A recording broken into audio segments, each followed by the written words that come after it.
Okay, what we're going to talk about today is exactly what the title of the lesson says. What about when my linear equation isn't in the form y equals mx plus b, right? What if it looks different than that? How can we graph it? And if a linear equation isn't written in slope-intercept form, we have the skills to make it be in slope-intercept form. Simply use inverse operations to solve the equation for y. Okay. So like down here on this first one, right? When you're looking at it, you're like, what am I going to do? It's not solved for y. How am I supposed to know what the slope and the y-intercept are? So what we're going to do, we're going to remember that y, sorry y'all, this is janky. I am in my car. Okay, y is what we are trying to solve for. So we want to get rid of this 2x. So we're going to subtract 2x from both sides.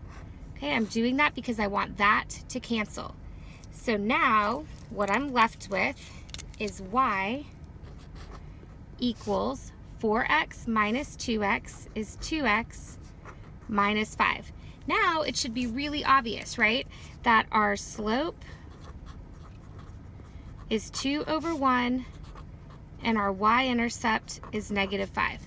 So we're going to come over here, we're going to start at negative 1, 2, 3, 4, 5, and then we're going to follow the slope.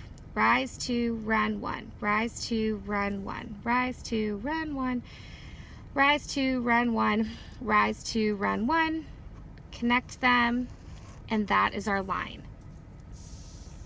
Okay, so let's look at the next one, number 2. Okay, again, it doesn't look like it's in slope, well, it's not in slope-intercept form. So what we're going to do is we are going to solve it for y. So I'm going to subtract 5 from both sides because I don't want that plus 5. So that's going to cancel out.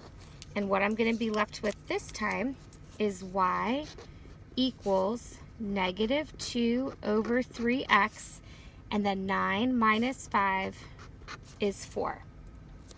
Okay, so now it's pretty obvious, right? We should be able to graph this one.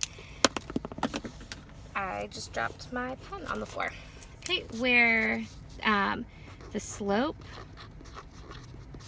is negative 2 over 3 and the y, I'm having struggles today, you guys. Okay, and then the y-intercept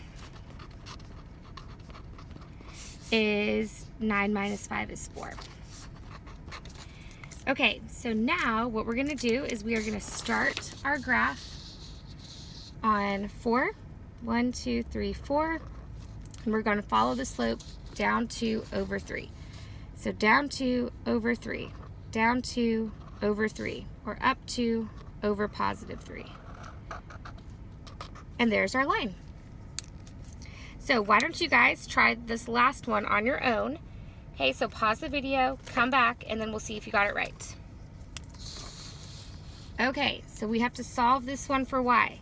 So the first thing I'm going to do, I'm going to subtract 10 from both sides, right? I don't want 4y plus 10, I just want 4y. So that leaves me with 4y equals negative 3x plus 20. But now I don't want 4y, I just want y. So we're going to divide everything by 4, and I'm going to be left with y equals, does 4 go into negative 3? Nope. So it's negative 3/4 x plus 20 divided by 4 is 5. So I'm going to start on my y-intercept of 5. 1, 2, 3, 4, 5. And I'm going to follow my slope. Down 3 over 1, 2, 3, 4. And there is my line.